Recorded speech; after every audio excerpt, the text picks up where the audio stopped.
Emitimos nuestra señal desde Ángel Urraza, número 904. Colonia del Valle. Código postal 03100. Delegación Benito Juárez. Ciudad de México. Somos una estación que transmite vía streaming las 24 horas del día, los 365 días del año. Somos la primera estación del Grupo Escucha. ESK UCHA. ESK UCHA. Escucha Radio. Imagina lo que escuchas.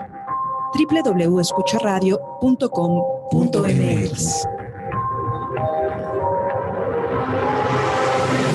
Escucha Radio. Imagina lo que escuchas. Escucha Radio. Creamos el talento. No es cuestión de género. Es cuestión de actitud. Por eso, escucha Radio. Simplemente lo mejor. Twitter, @escucha radio. En internet hay muchas, pero como escucha radio, ninguna.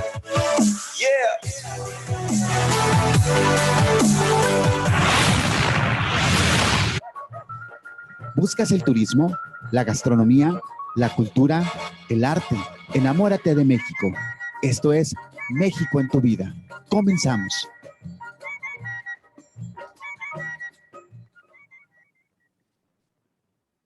Hola, muy buenas tardes. Muchísimas gracias por estar aquí en México en tu vida. Como cada martes tenemos un programa muy interesante. Y el día de hoy, bueno, pues vamos a hablar justamente de los museos y pandemia, crisis y oportunidad. Y pues con una persona maravillosa a la cual admiro, la doctora Ana Garduño. Doctora, muchísimas gracias por estar aquí en México en tu vida, tu casa. Muchas gracias.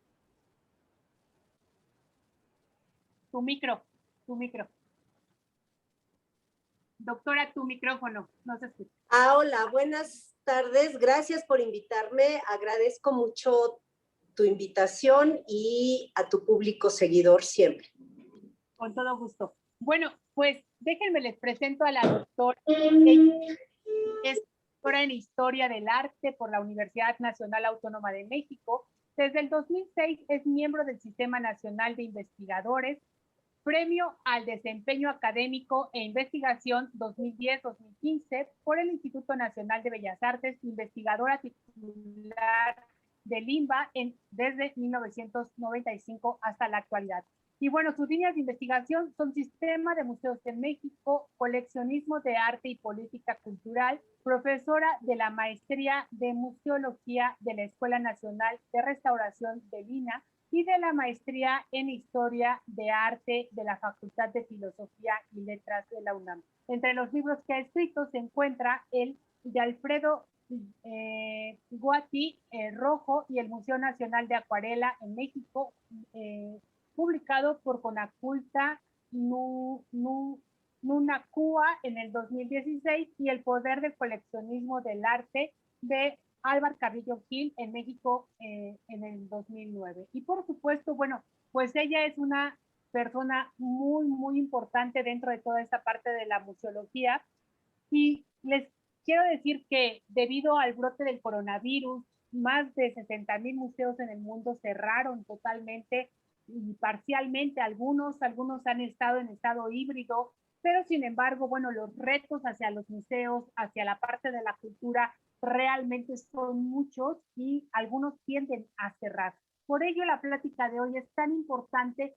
¿Qué podemos hacer en esta parte, pues, de estos retos que se nos presentan y de las oportunidades que hay ante esta pandemia? Que bueno, pues ya vamos a hacer un año y pues hoy justamente, que es el Día Internacional del Museo, pues queremos hablar al respecto. Doctora, ¿qué nos dice? ¿Qué podemos hacer? ¿Cuáles son los retos? ¿Qué ha enfrentado todo esto? Pues yo sé que son muchas las preguntas, pero ¿qué es todo esto, pues, ante los museos y cómo están enfrentando toda esta situación? Mira, la problemática es muy compleja. El punto es que el museo es un faro, no solo de conocimiento, sino un espacio de encuentro, de reencuentro, de reconciliación de diferentes grupos sociales. Y con la pandemia, con el encierro, lo que perdimos fue ese lugar donde hablábamos, discutíamos, nos deleitábamos, aprendíamos y sobre todo nos encontrábamos, que para nosotros es la parte más importante. Un museo sin el público no lo entendemos, la teoría contemporánea no entiende que pueda haber un museo sin público. Y la pandemia a lo que nos sometió fue al primer problema real, que era el tema de la digitalización de los acervos, de las colecciones de los museos. Las páginas de museo que tradicionalmente en México, en América Latina y en muchos otros lugares del mundo están abandonadas porque digamos que el presupuesto, que siempre son escasos en los museos, se concentraba en las exposiciones, sobre todo las temporales, no tanto las permanentes, sino las temporales. Así que descubrimos con horror que las páginas de instituciones nacionales, como el INA, el INBA, no tienen sus páginas actualizadas, no son amigables, no son rápidas de consultar, no tienen la colección en línea, no tienen los estudios, las investigaciones más recientes que se han hecho sobre esos acervos, etcétera. Entonces, todos los museos lo que tuvieron que hacer fue recurrir a redes sociales solamente, porque eso no es costoso, es democrático, está al alcance de todos, pero digamos que el problema fundamental es cómo traducir la espacialidad del museo, el recorrido en tercera dimensión, traducirlo digitalmente en la bidimensionalidad, en solamente la pantalla de cualquier dispositivo electrónico. Ese es el problema mayor, el reto mayor.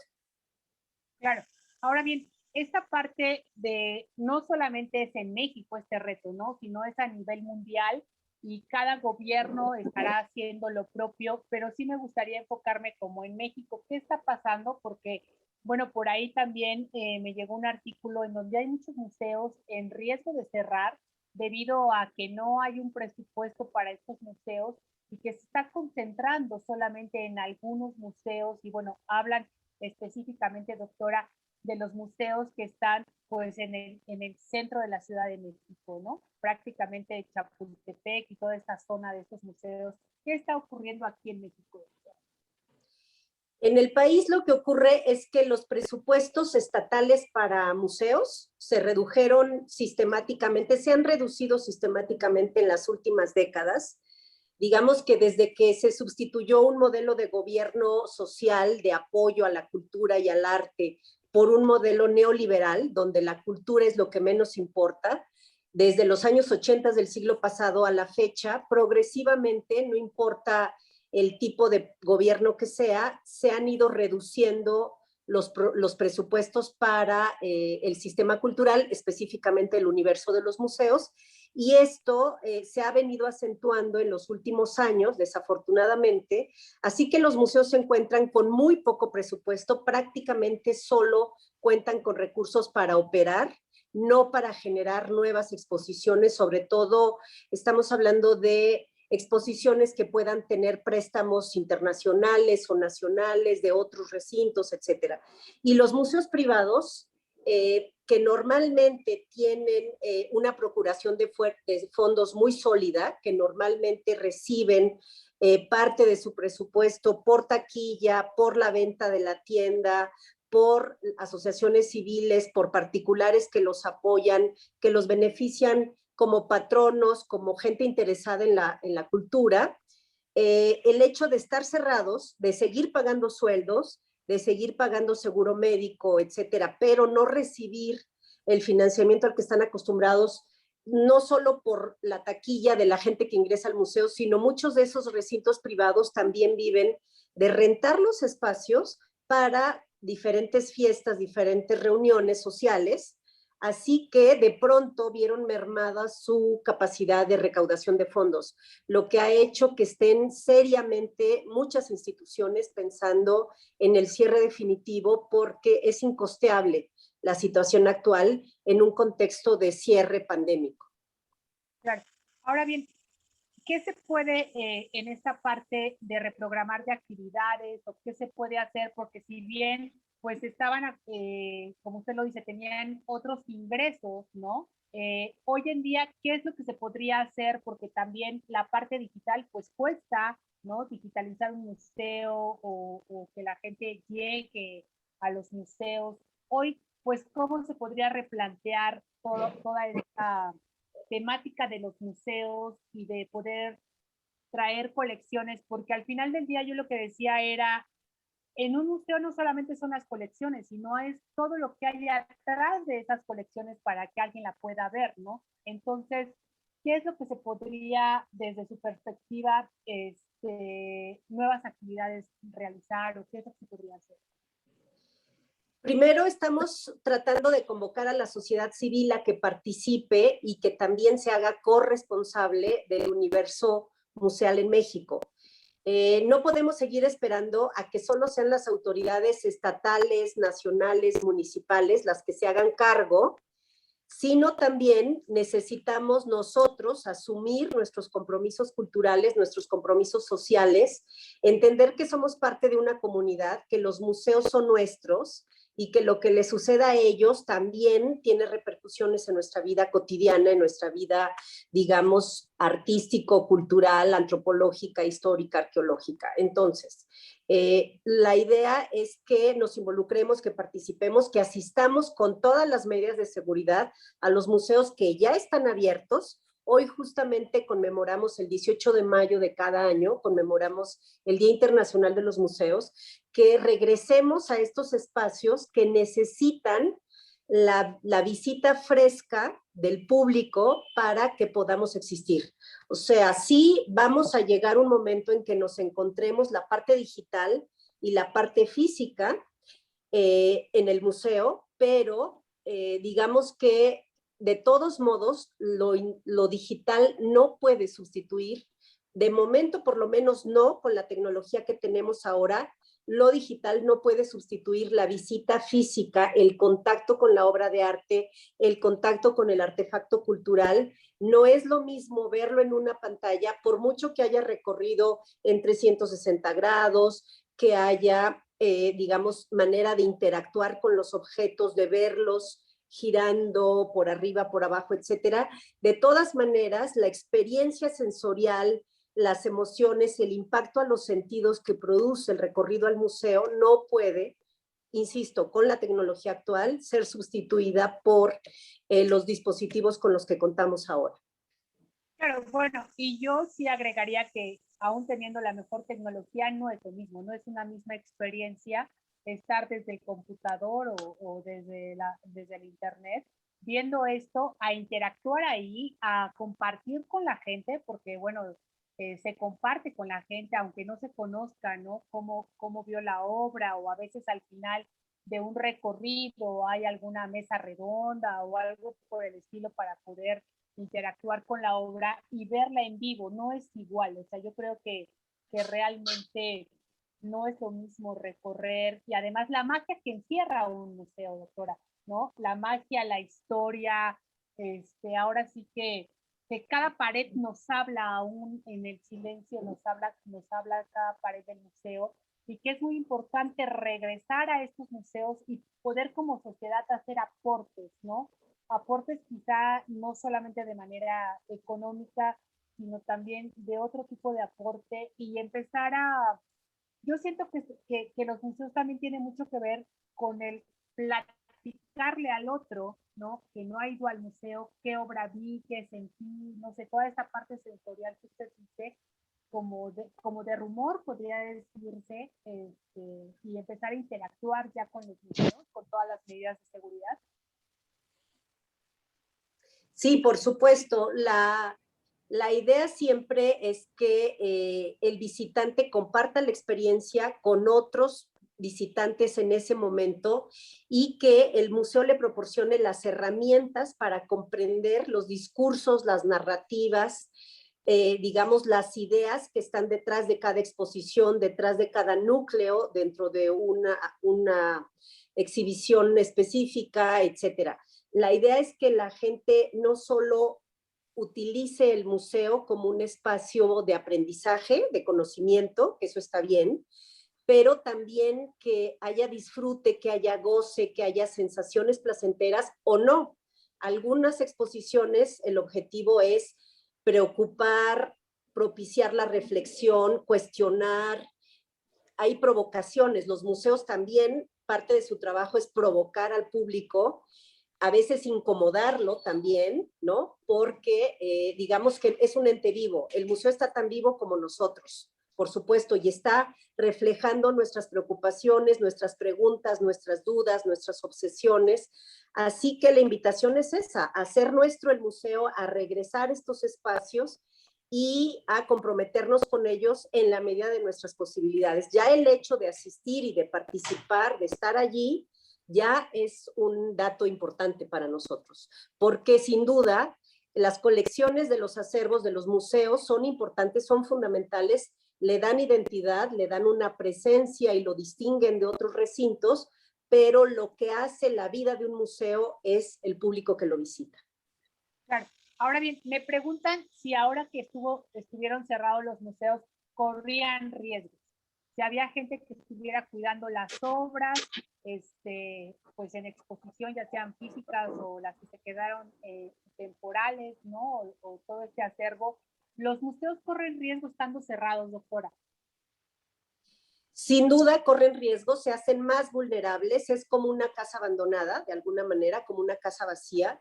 Por supuesto, la gente que se encarga de la seguridad de los espacios museales sigue laborando, sigue trabajando, pero sin duda el hecho de que no haya visitantes, de que no haya vida, de que no haya el ajetreo cotidiano, propicia un mayor relajamiento, digámoslo así, en las medidas de seguridad. Y ha habido robos en museos, en diferentes espacios, no en México, por supuesto, ni en América Latina, pero ha habido robos en Europa, por ejemplo, aprovechando el que los museos estén cerrados para que ladrones ingresen a conseguir alguna obra que nos pertenece a todos.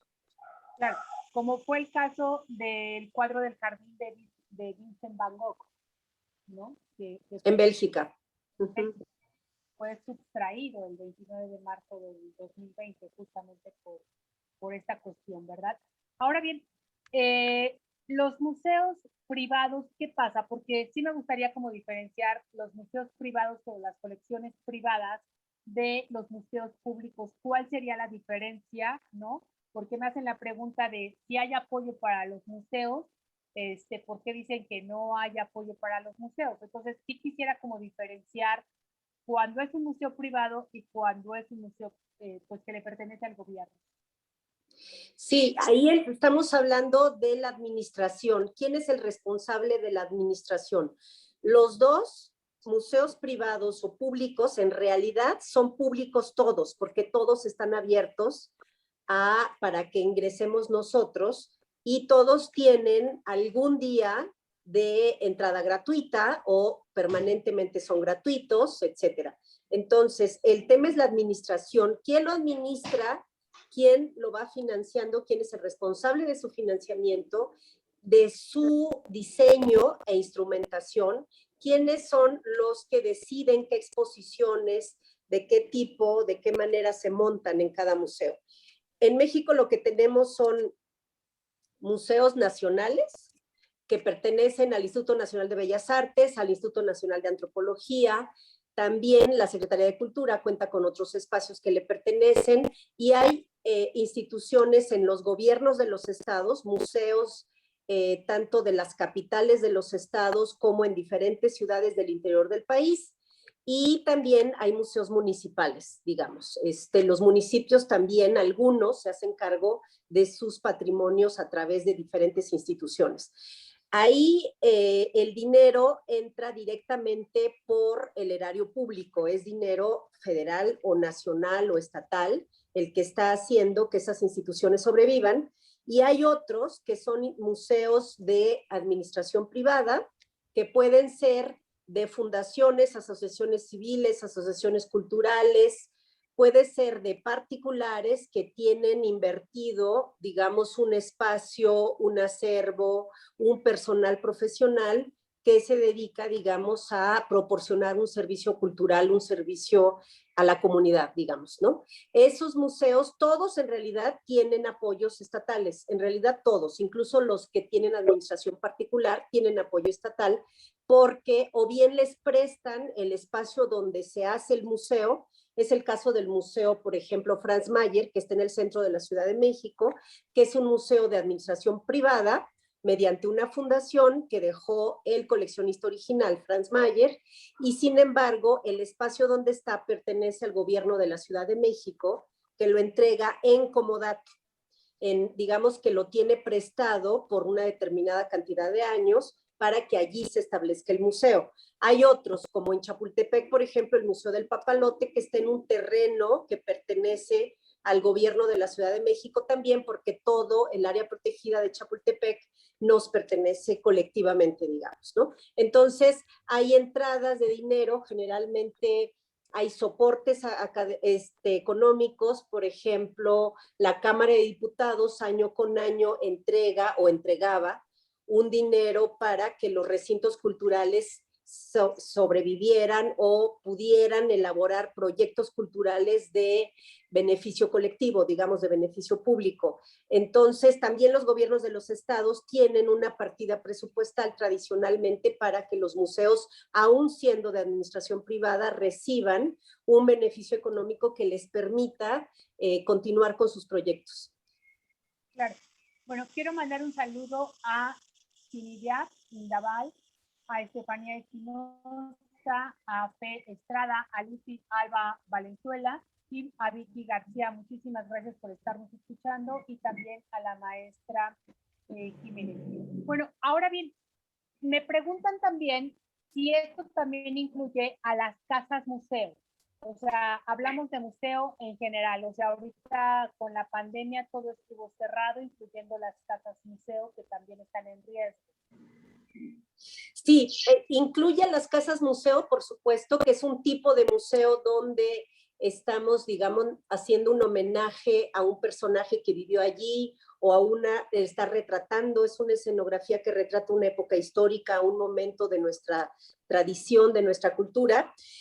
También lo incluye, solo que hay que decir que estos apoyos estatales se hacen por concurso.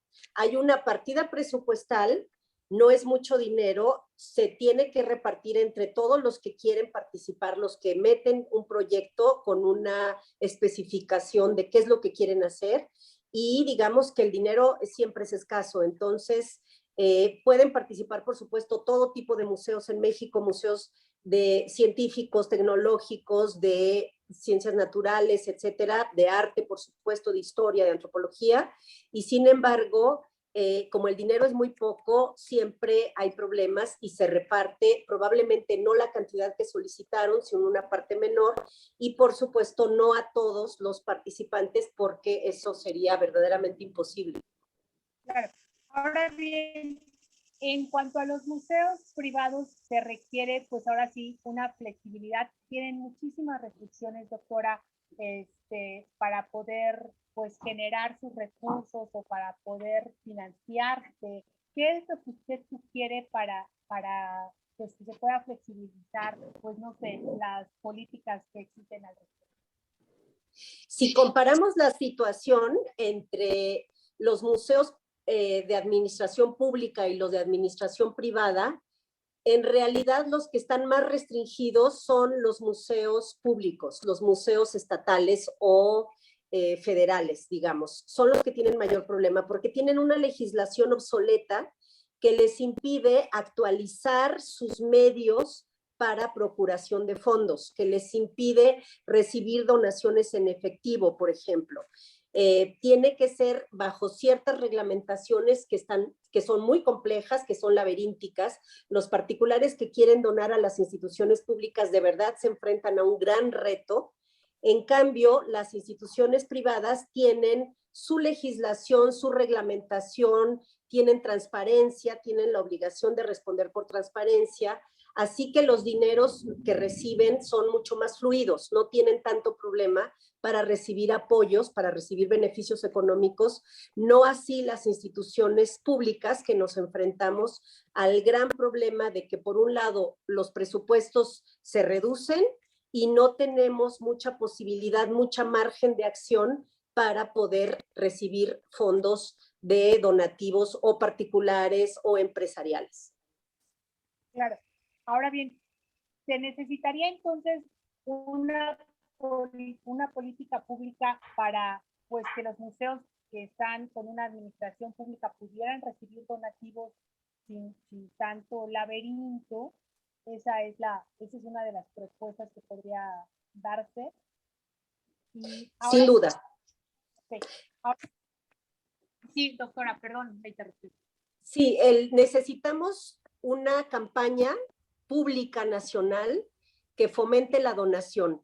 Hay muchos particulares que tienen acervos que han heredado, obras de arte, pintura, escultura, pero también objetos, artefactos culturales que ya son históricos, que podríamos incorporar a los discursos de los nuevos museos para revitalizar estas colecciones que hemos heredado y que no se han actualizado en muchos años, en décadas, digamos. No hay presupuesto nunca en los museos públicos para adquirir nuevas obras.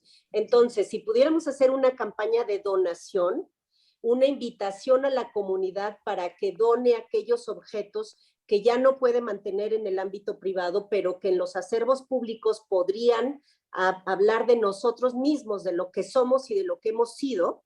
Eso sería muy importante. Necesitamos también una campaña que se tendría que hacer con la Secretaría de Hacienda para pedir que los donativos se hagan mediante una reforma para que podamos fácilmente las instituciones culturales recibir apoyos económicos de aquellos que estén interesados en contribuir, digamos, al desarrollo de su nación.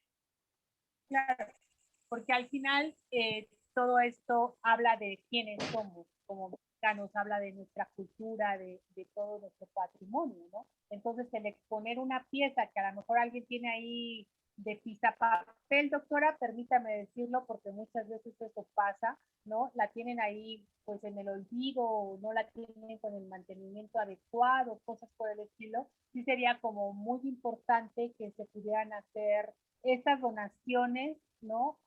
Más allá de decir, oye, yo quiero donar esta obra que no sé, que me heredaron o cualquier cosa, o que me la encontré ahí en la casa que compré o lo que sea, ¿no?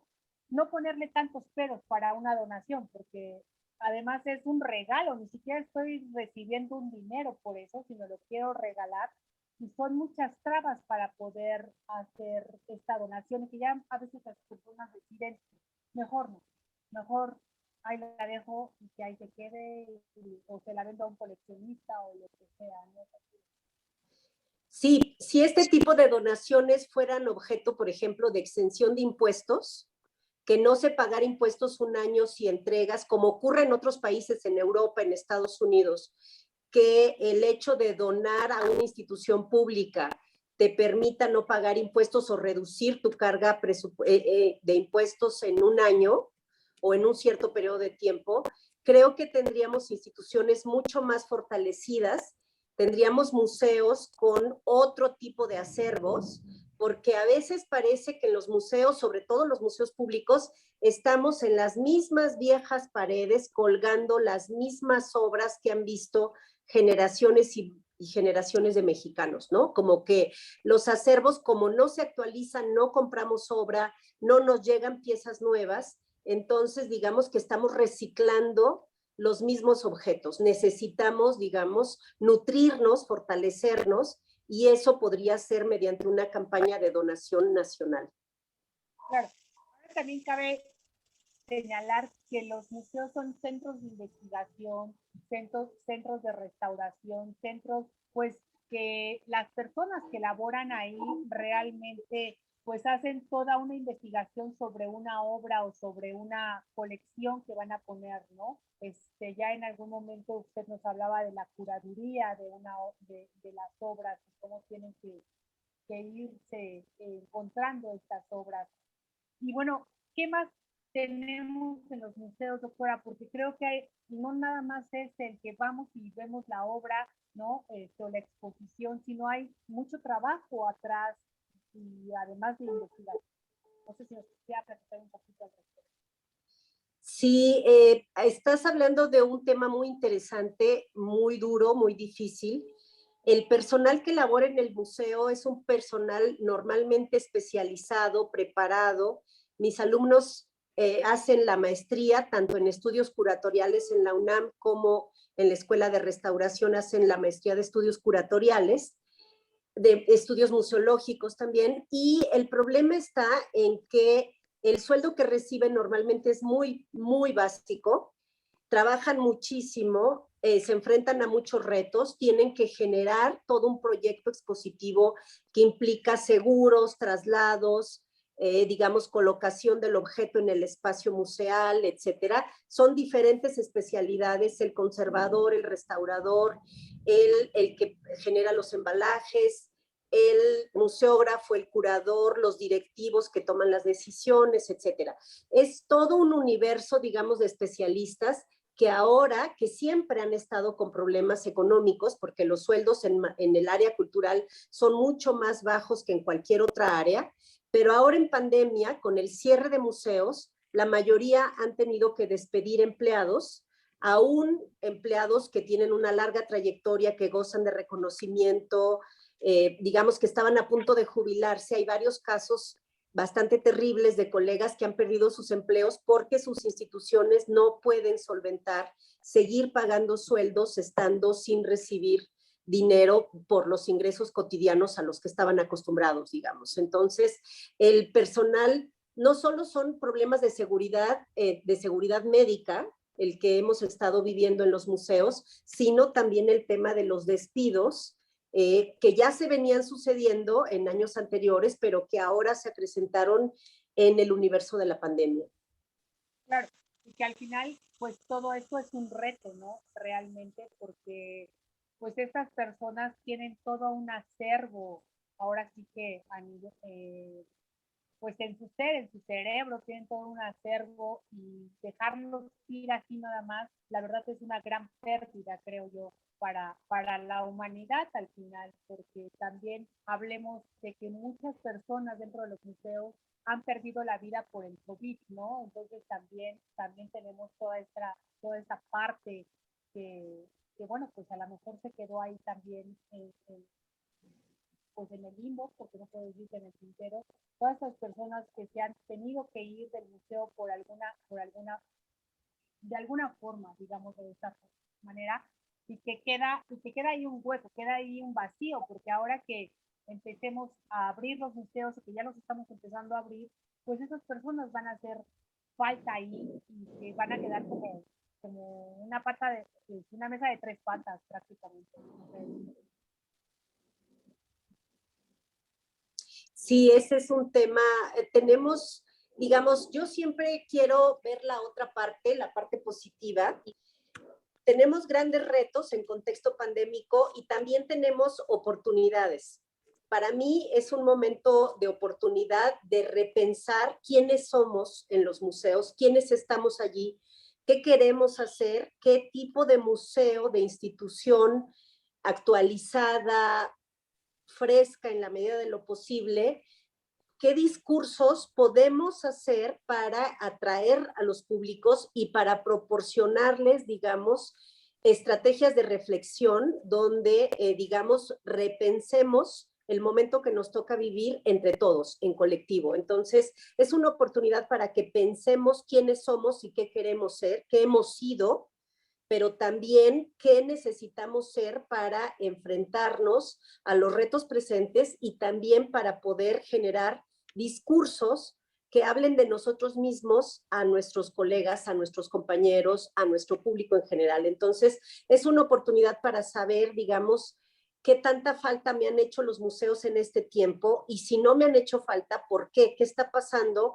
¿Qué hace que los museos no me den lo que yo estoy requiriendo, digamos, para cubrir mis necesidades y mis derechos culturales?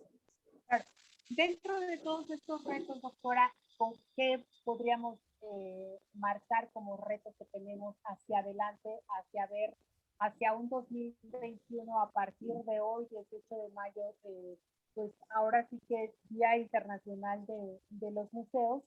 ¿Qué podemos hacer, doctora? ¿Qué retos tenemos enfrente ya nosotros? Usar la imaginación, digamos, buscar alternativas. Sabemos que no tenemos recursos, no tenemos muchos recursos. Revisar nuestras colecciones una vez más, buscar aquello que las generaciones anteriores no le dieron el espacio de exhibición que necesitan, y repensar qué sucede con esos acervos. Digamos, todas las generaciones tenemos la obligación de revisar nuestro patrimonio, el patrimonio que está contenido en museos, y dar una nueva versión de ese patrimonio. Digamos, como se ven las obras ahora, no es como se vieron hace 50 años, ni hace 5, ni como se verán hace 10 o hace 15, porque nuestra mirada es la que significa al objeto, la que lo resignifica, digamos. Por lo tanto, creo que los que trabajamos en museos, una de nuestras obligaciones básicas será regresar a nuestras colecciones, regresar a la misión y los objetivos originales de los museos y repensar para poder proporcionar nuevos proyectos expositivos que den cuenta de la situación contemporánea. Esa es una.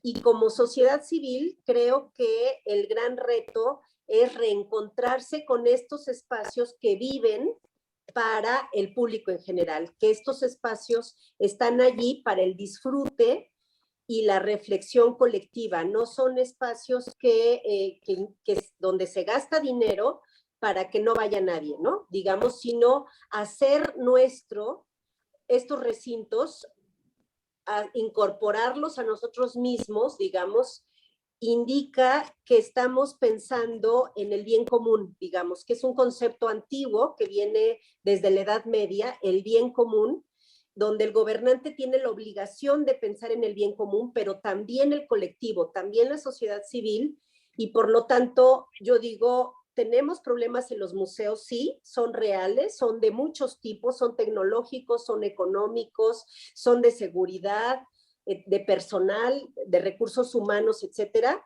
pero también tenemos una sociedad civil que cada día más cobra conciencia de sus responsabilidades colectivas, de sus responsabilidades culturales, y por supuesto la invitación es a que participemos todos para salvar espacios que nos pertenecen colectivamente. Claro.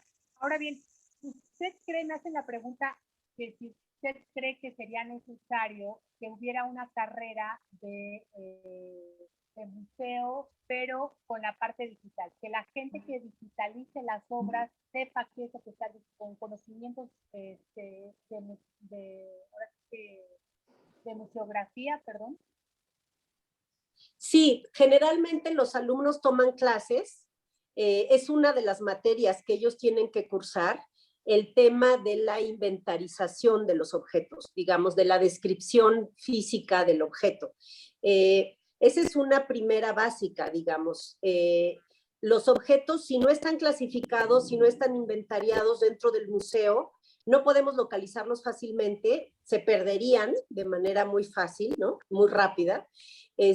Digamos que necesitamos un control. En ese sentido, está muy desarrollado el uso de plataformas y de bases de datos para el resguardo, digamos, de la información en los museos. Es una materia que ya existe, digamos, y por supuesto la práctica, el que trabaja en un museo se hace, si tomamos la maestría, tenemos diferentes maestrías en México y en el mundo, hay carreras muy importantes en Estados Unidos y en Inglaterra, por ejemplo, del universo de los museos, y sin embargo la práctica, todos los que trabajamos en museos pensamos que la práctica la hace el estar dentro del museo, el estar en la bodega, el ver la obra frente a frente, el poderla tocar, aunque bueno, con medidas de seguridad y todo, no podemos tocarla con las manos sucias, etcétera. Hay toda una metodología de cómo nos podemos acercar a la obra, y sin embargo, digamos que el punto aquí es la profesionalización del personal que se incorpora a trabajar en museos. Sobre todo,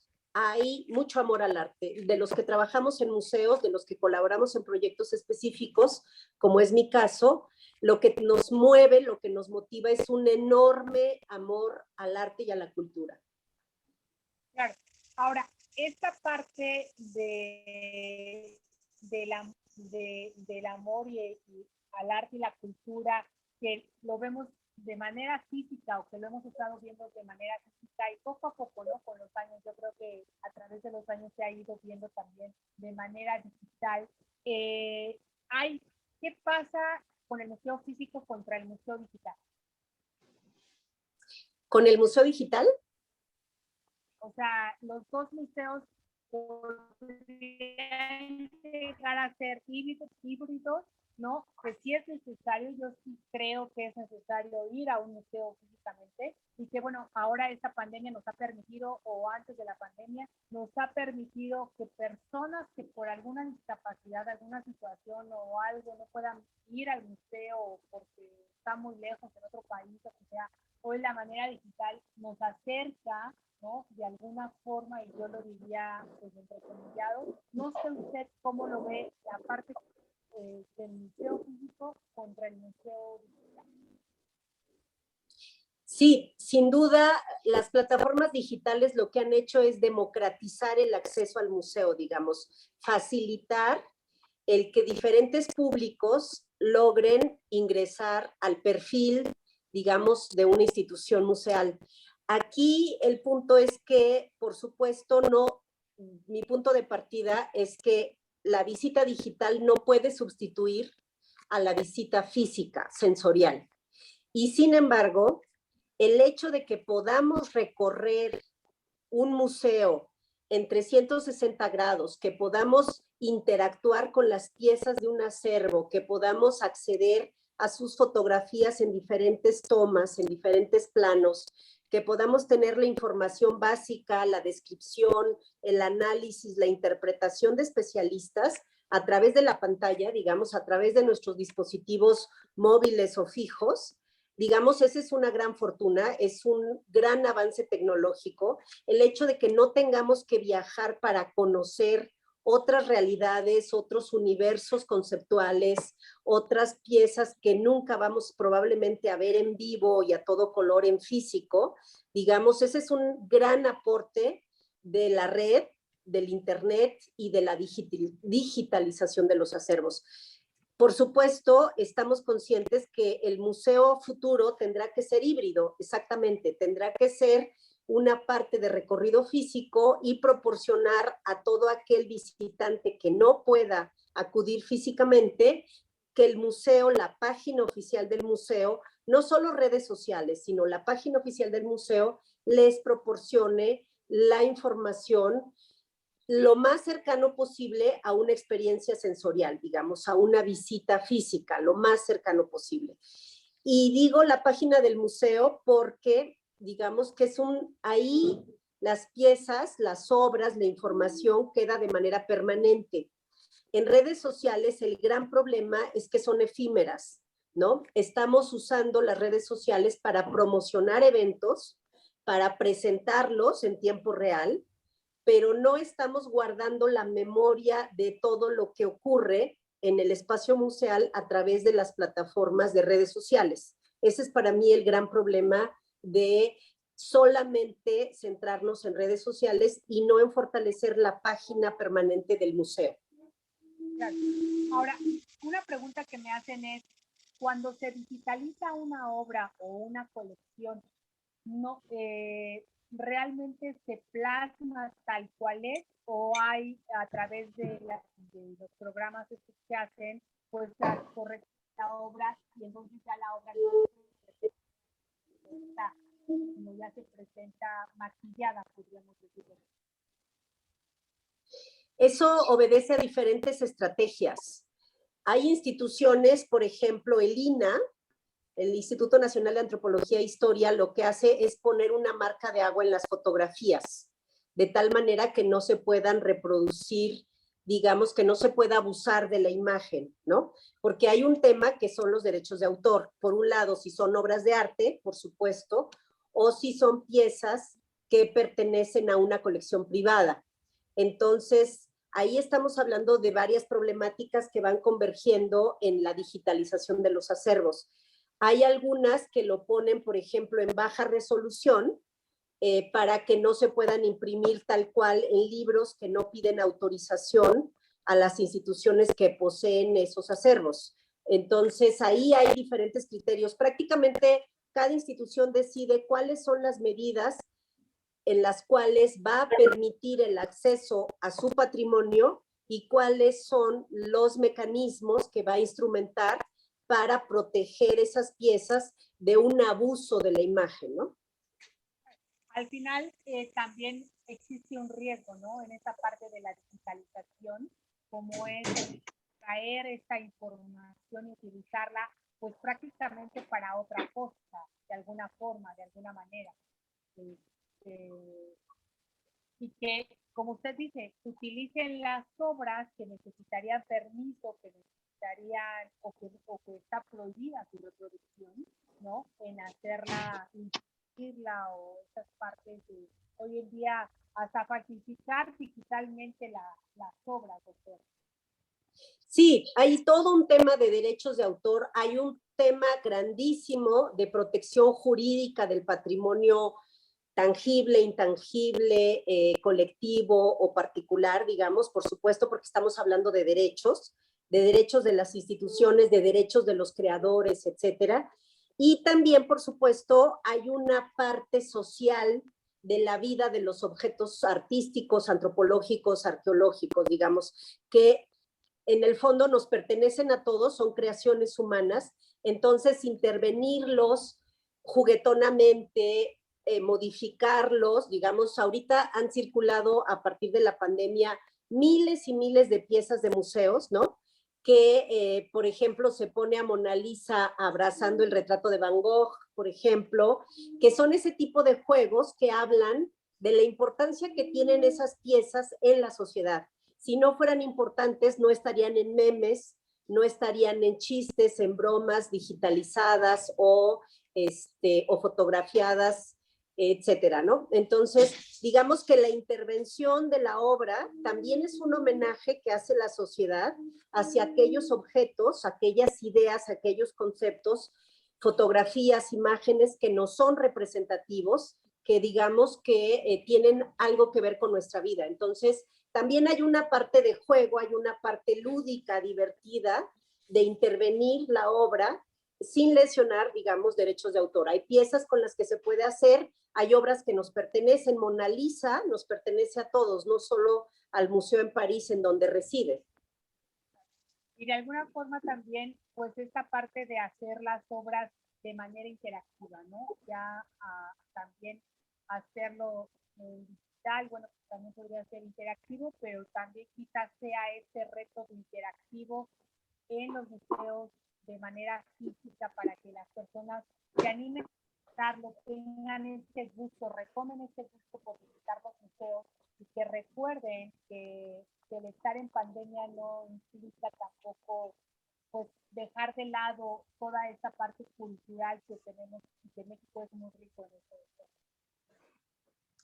Sí, al final de lo que se trata es de reconocer, de aceptar el papel que las instituciones culturales tienen en nuestra vida, en nuestra propia vida, en qué queremos que estas instituciones, cuál es el papel que queremos que estas instituciones desempeñen en la vida de nuestros hijos, por ejemplo, en la vida de las nuevas generaciones. Es muy interesante de pronto pensar en qué han significado los museos para mí, por ejemplo, qué me han dado los museos, qué recuerdo de los museos, qué placer he sentido o qué incomodidad he tenido en qué recorrido, en qué momento de mi vida. No sé, una pregunta que siempre les hago, por ejemplo, a mis alumnos es, ¿cuál es tu primera experiencia que recuerdas, la primera que recuerdas con relación a un museo? ¿Qué te significó? Probablemente esa primera experiencia ha hecho que regreses al museo, que vuelvas, que creas que allí vas a encontrar algo porque tuviste una experiencia positiva, digamos, ¿no? Ese es el trabajo de los que estamos involucrados con los museos, hacer que la gente no solo vaya una vez, sino que quiera regresar, que lo que encuentre allí le dé el suficiente placer, deseo, gusto, goce, o también le preocupe, le incomode, le haga reflexionar de tal manera que propicie una segunda, una tercera visita. Ese es nuestro gran reto, digamos. Claro, doctora, un comentario final, porque, bueno, pues el tiempo está por concluir. Algo que nos quiera decir al respecto, pues, de este gran tema, ¿no? Museos y pandemia, crisis y oportunidad, doctora. ¿Con qué nos vamos? Quiero recordarles a todos y recordarme a mí misma que el patrimonio existe, el patrimonio universal, nacional, regional, etcétera, existe, solo que si no lo usamos es como si no existiera. Si no lo visitamos, si no lo degustamos, si no lo recorremos, es como si de verdad no lo tuviéramos. Por lo tanto, la manera, digamos, de sentirnos ricos como mexicanos es degustar, gozar de nuestro patrimonio que se encuentra contenido en zonas arqueológicos, casas, museos, recintos de exhibición, etcétera. Digamos que lo que tengamos, la riqueza que tenemos cerca de nosotros, la invitación es a degustarla, a usarla, a gozarla. Y creo que también como un reto sería enamorar a las personas de los museos para que las personas lo comenten con sus seres queridos, con sus familiares, con sus amigos, y ellos también atraigan a esas personas, ¿no?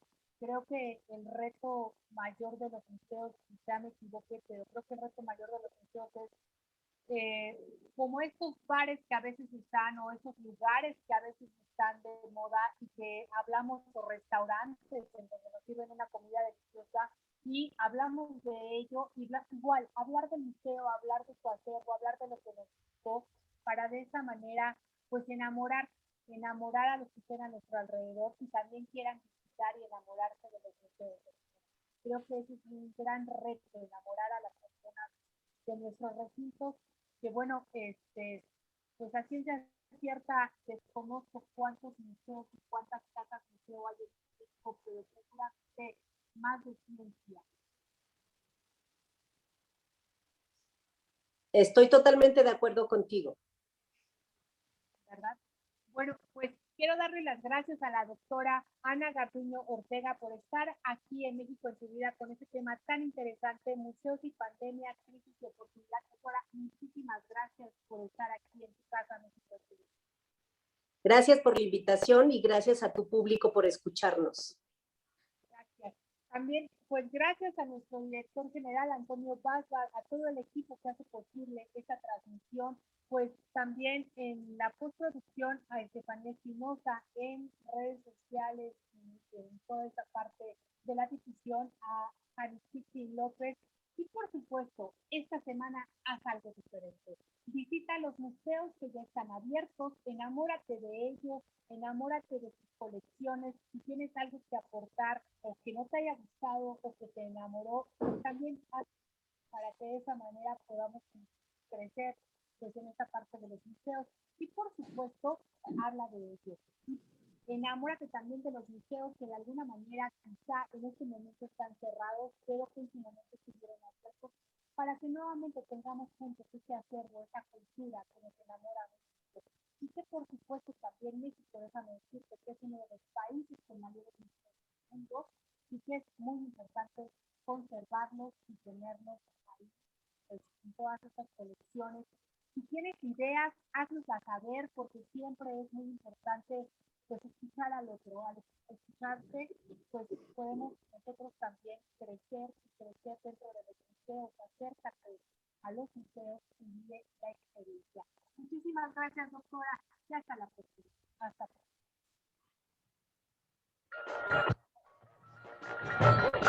México ya está en tu vida. Te esperamos la siguiente emisión para seguir con más gastronomía, cultura y arte.